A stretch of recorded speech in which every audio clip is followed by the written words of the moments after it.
Well, hello everybody. Good evening. Let me see if I can centralize myself a little better.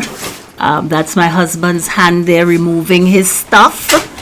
And maybe I can sit on both chairs. Ha! That looks good. That looks like it's some kind of a fancy chair. I think I could do this. Well, hello. Welcome everybody to another edition of Let's Talk. Brother Angle, I see you are there.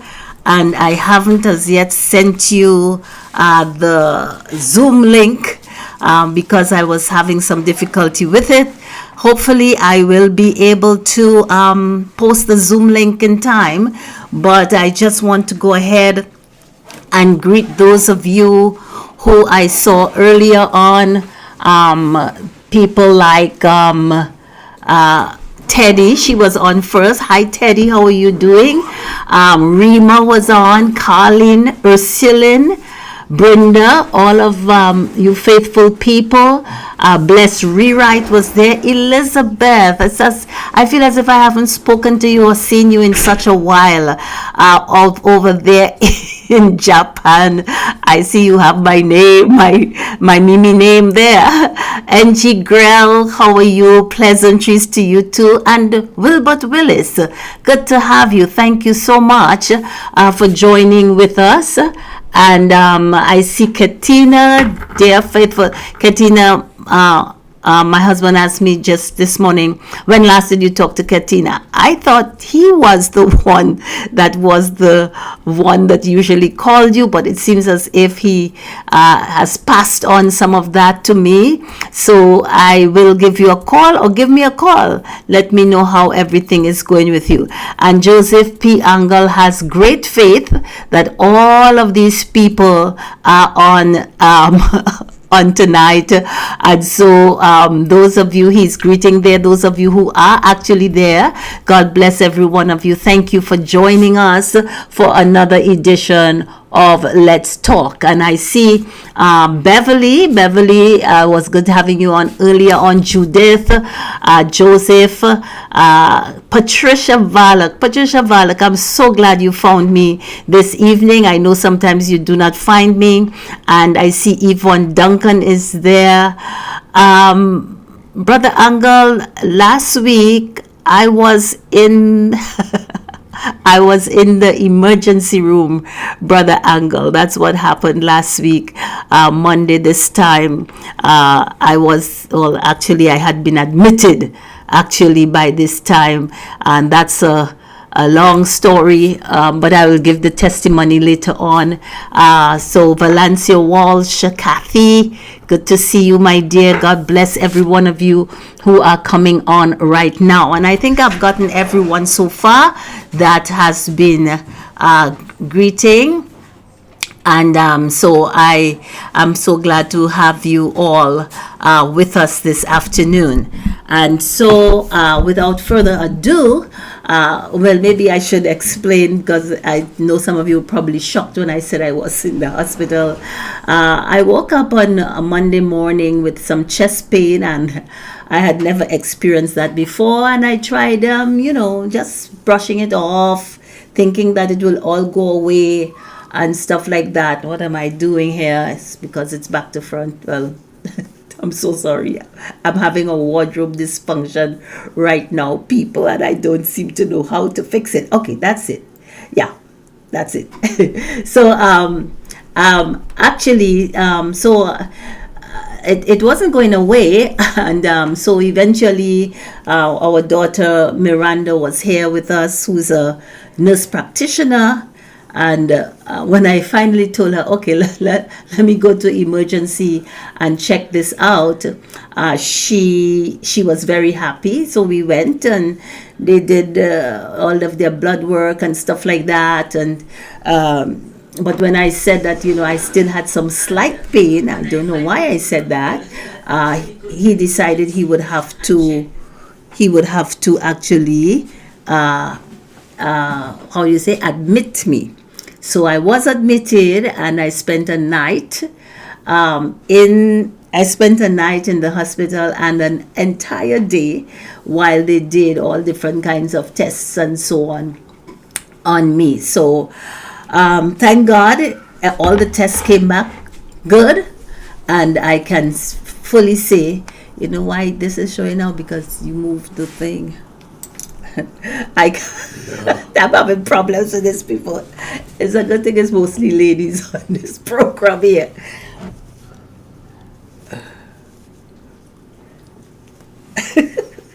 I'm so sorry.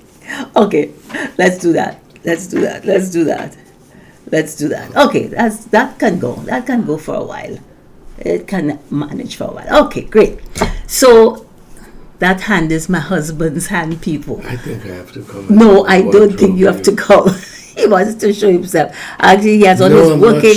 You have on your working clothes. You can't come. Yeah, but I just need to see you looking good. Look at all these. Oh, it's okay, darling. It's okay. I'm bringing a shirt. And you put a screen on it. Oh, gee.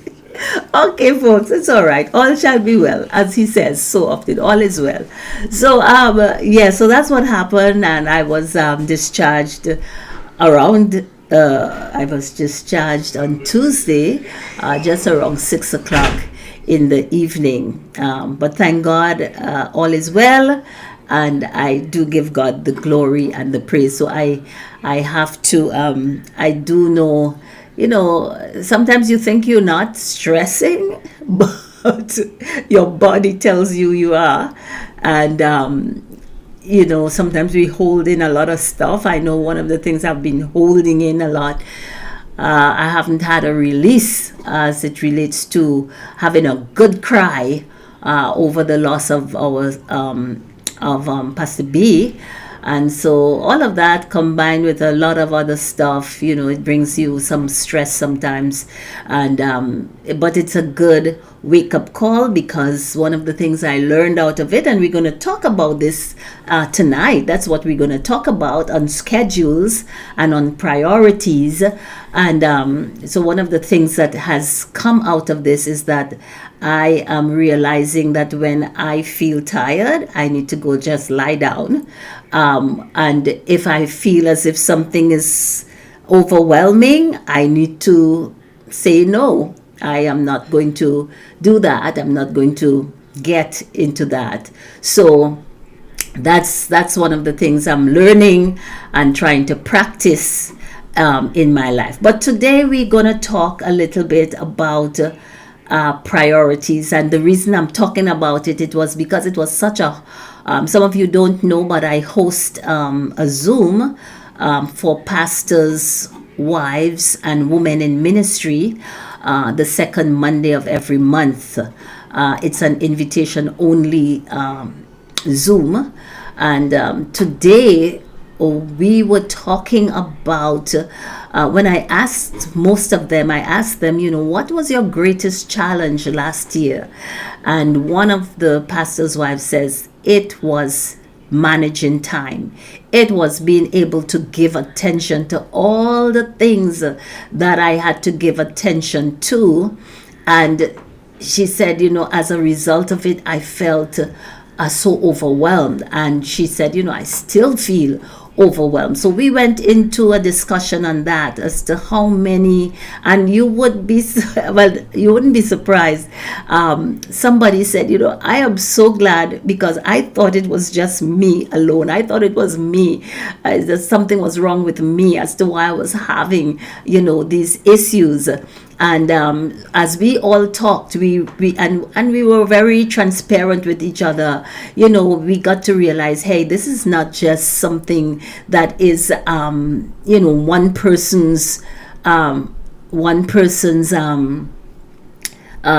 challenge. This is something that probably is common to all, and I started off by telling them, I said, listen, I am certainly not the person to give advice on this, because I told them this is something I have struggled with.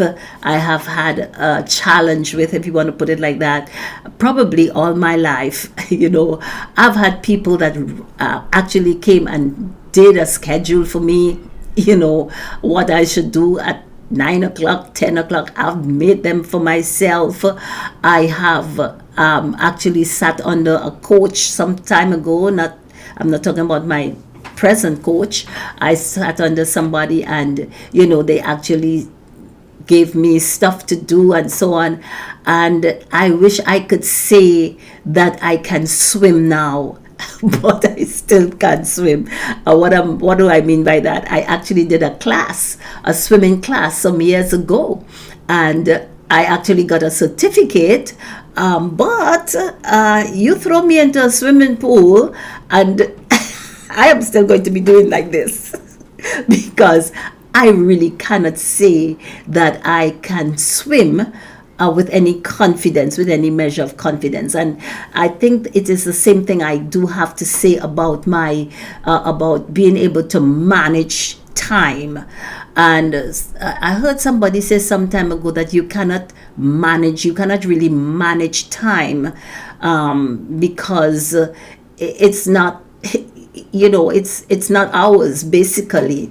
But there are some things that we picked up in the talk, and I do have something that I wrote down some time ago.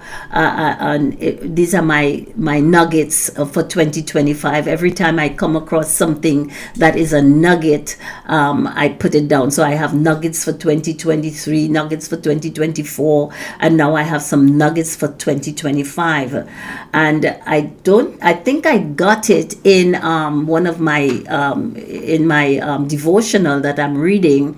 It says, don't just prioritize your schedule. Don't just prioritize your schedule, but schedule your priorities. Don't just prioritize your schedule, but schedule your priorities. I know there are some people that are just great at doing this. And, somebody said, why, when I was working, I was able to have a time and slot for everything because I was at work from such and such a time to such and such a time.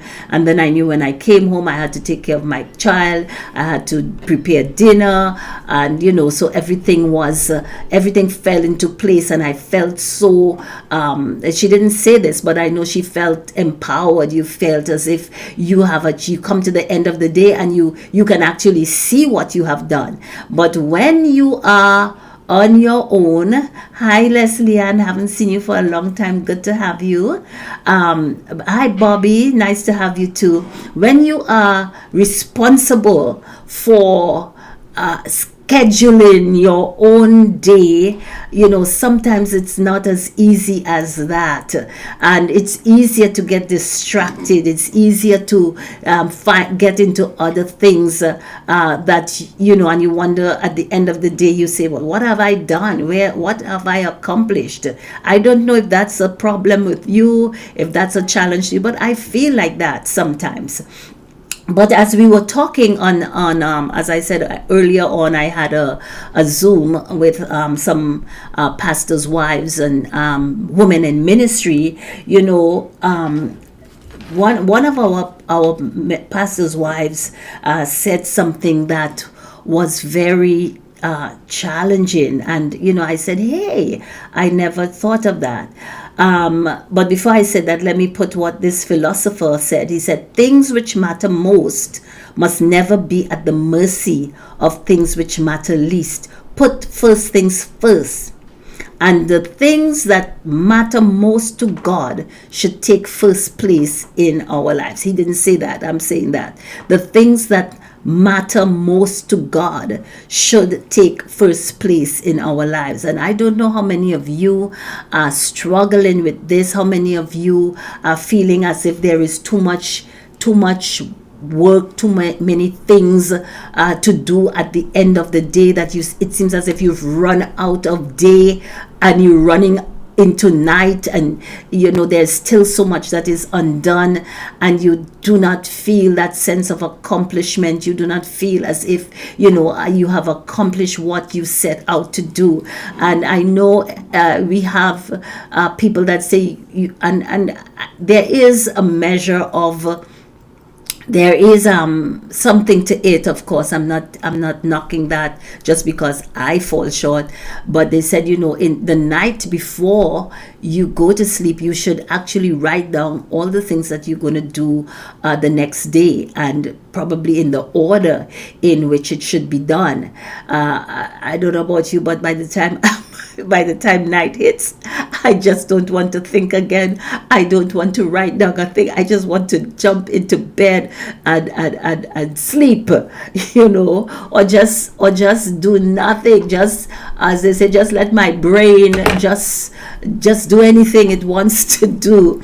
But there is a very this is really one of the ways I know that we can make the most of our time, if we actually know what we're going to do. Because if we don't plan what we're going to do the next day, what's going to happen? We're going to get distracted by everything that comes along, especially if you're a person that's easily distracted. And so it's important to do that. But I love what it says, that we must not prioritize our schedule, because what does this mean? And I heard of it a different way. Somebody said, somebody that was writing, I've read so many books on time management, people, I could write one myself. But in this book, the person mentioned about pastoral moments. What did he mean by that? He said, even though you might have your schedule, even though you might know, I have to do this here, I have to do that next, I have to make these calls, I have to do this. He said, your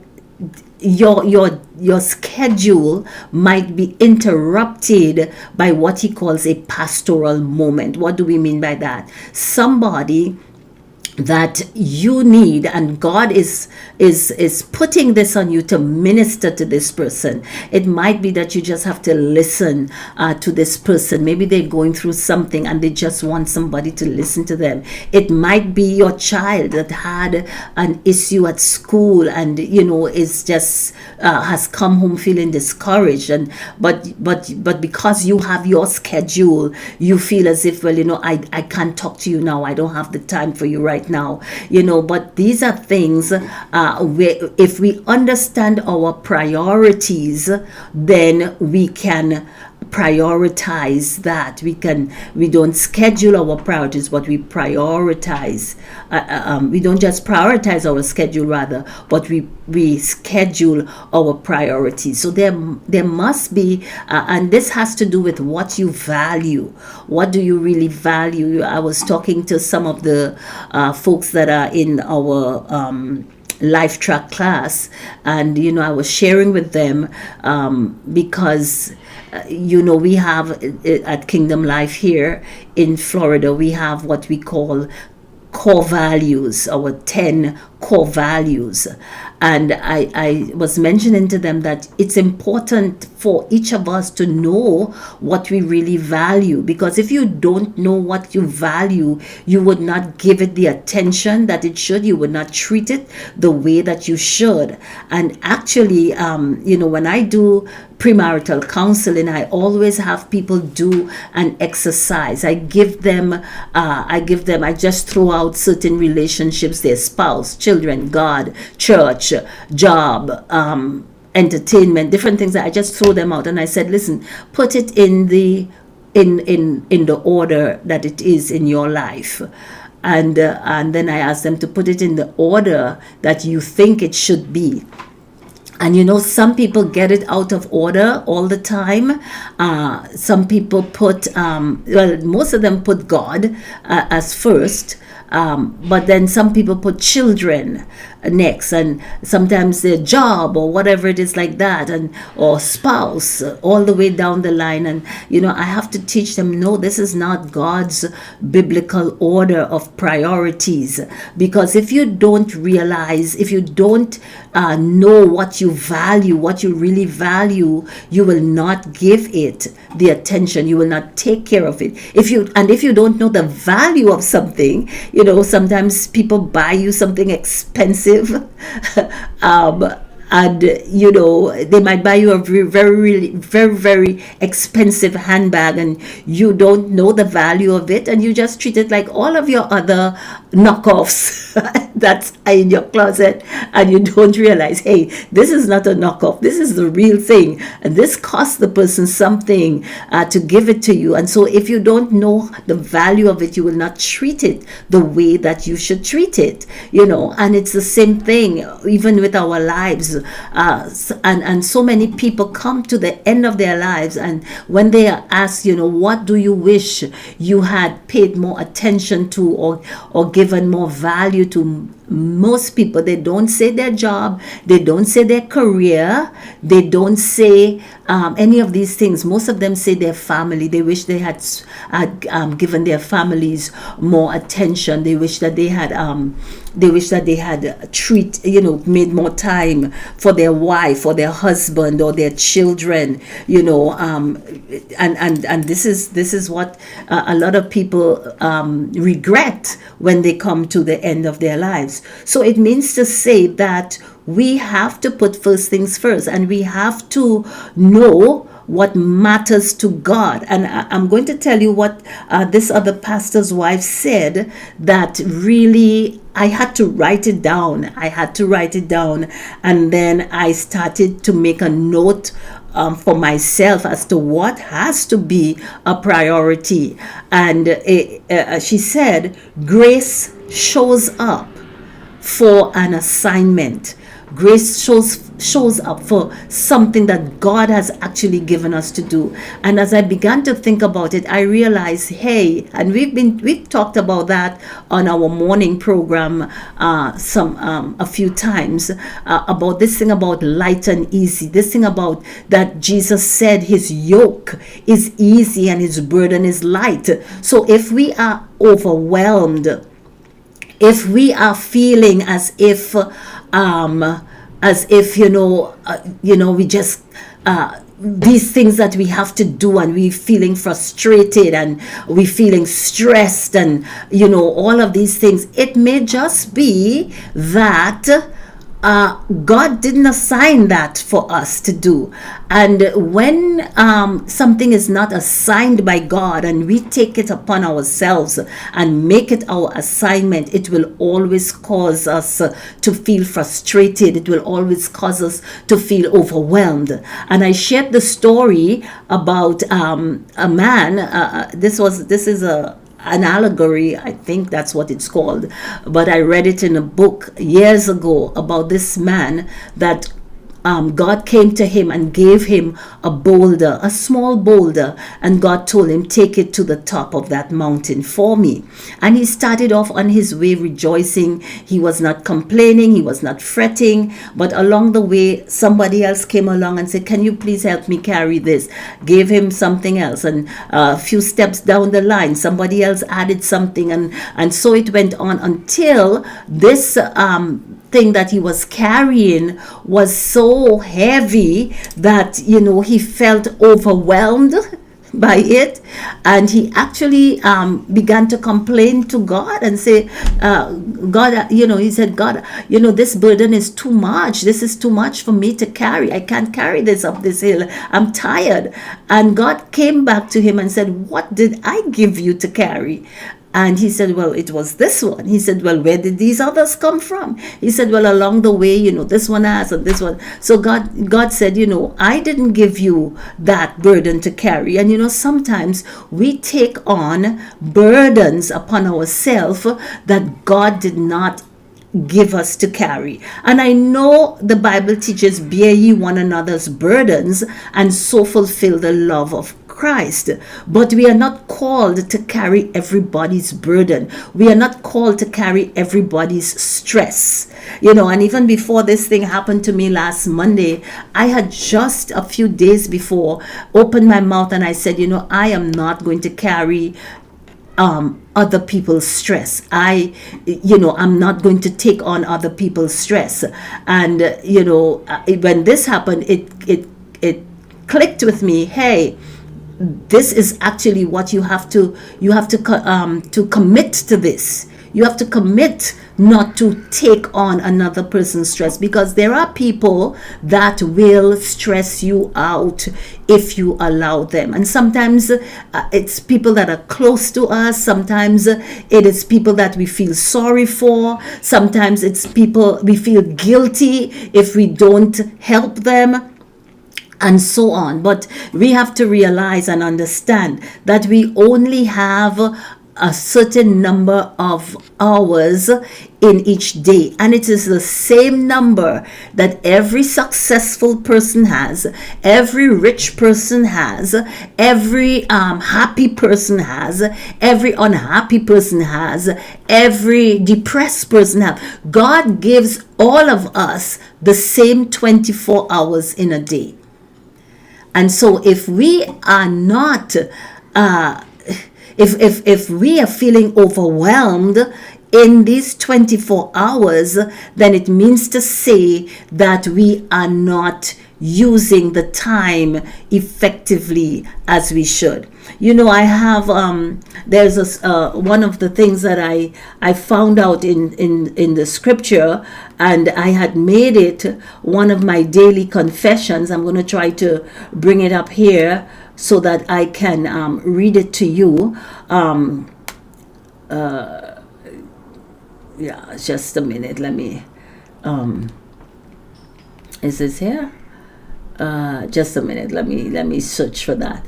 But it's one of the confessions that I say or usually say on a daily basis, and it is that where I say that. Give me a minute here. I think I can find it faster in my phone that I'm using right now as my clock. But I do, as I remember it, I do want to read that to you because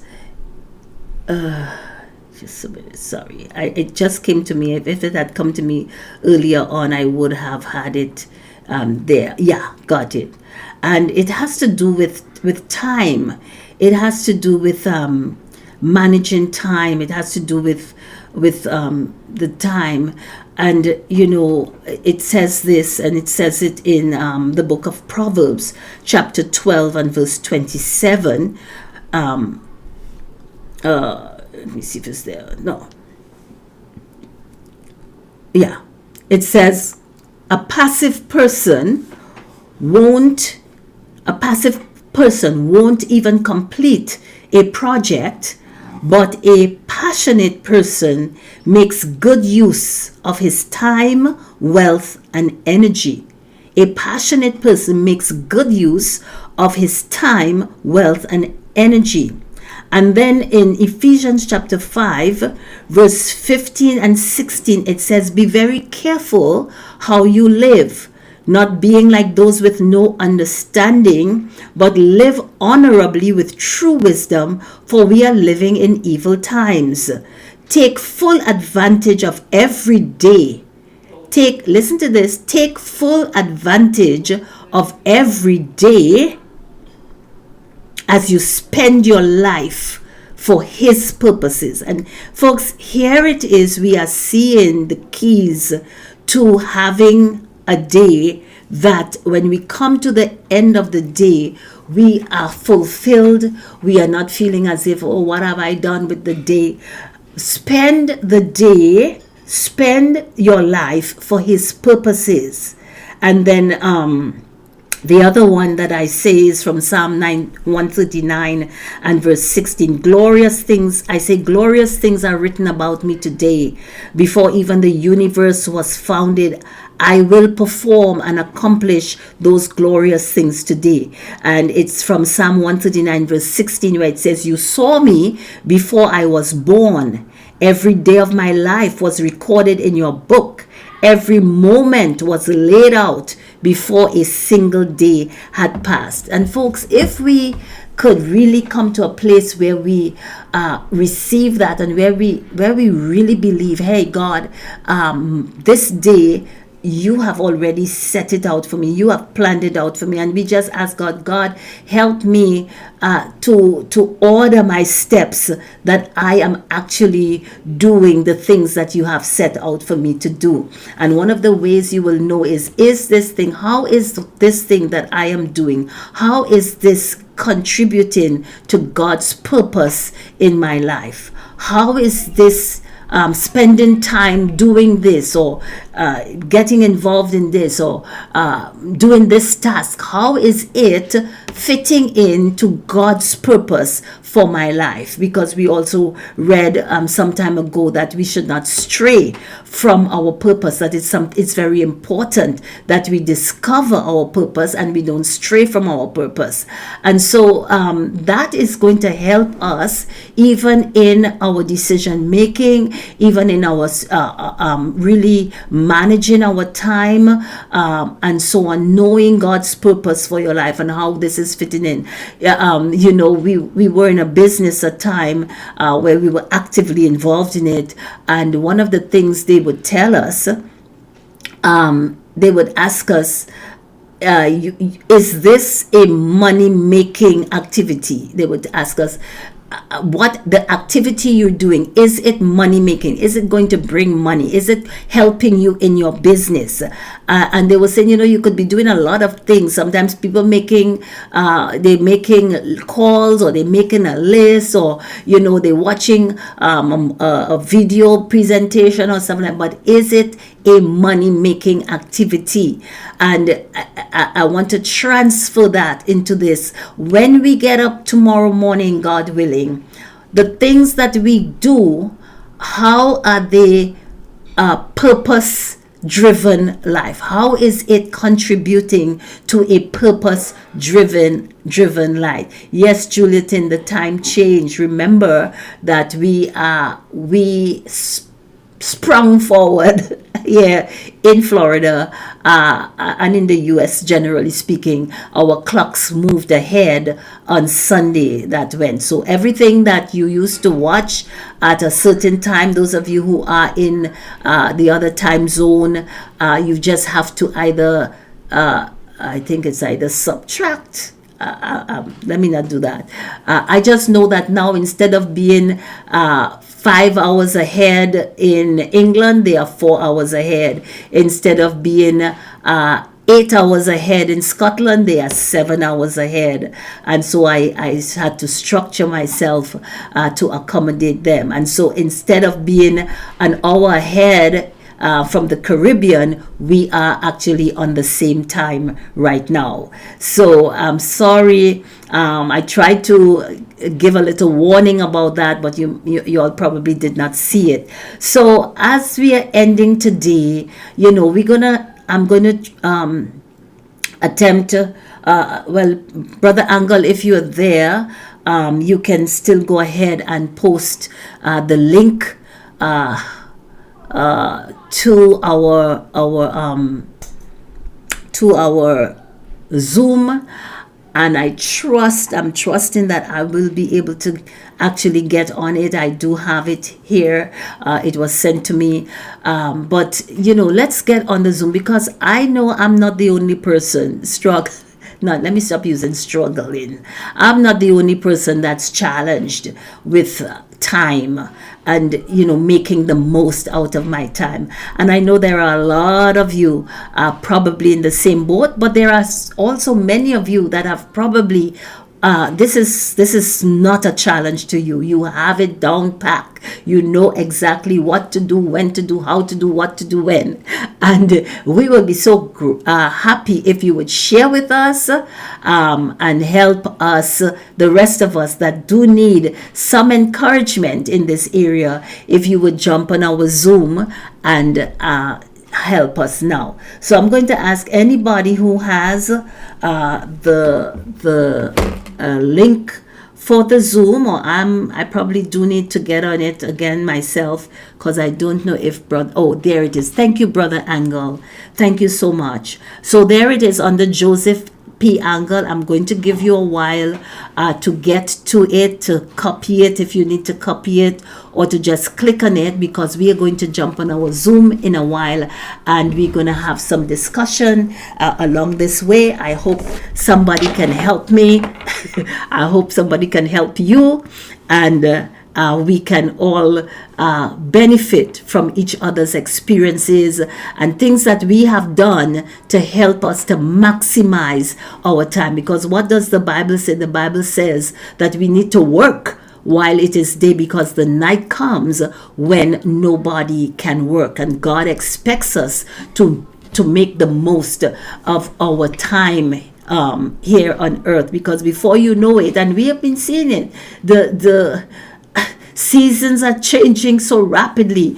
I don't know. It's as if the clock is running faster. I get up. I see a certain time. I see 6 o'clock. Before I know it, it's already almost 7 o'clock. Before I know it, it's time for the program and stuff like that. So, folks, time is not waiting on us. So we need to make sure that we are passionate about how we spend our time. We are passionate that we are about the Lord's business.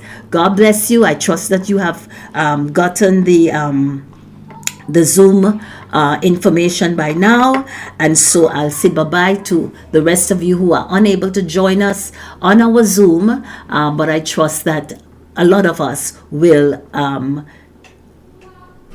You not seen the link, Teddy? It's if you scroll, you're on Facebook. So if you scroll up, you will see under Joseph Angle's name, it's in blue. Well, I don't know if it's in blue for you, but you will see. I'll hold on a little while so that you can find it. Scroll up. This was posted about what time is that? It was posted, well, I don't know if you will see it there, 1934-38. That's at 7:34 around there. So scroll up a bit, Teddy, and you should be able to find it. Okay? Well, God bless all the rest of you, and I will see you probably on the Zoom. Have a wonderful rest of the evening. God bless you.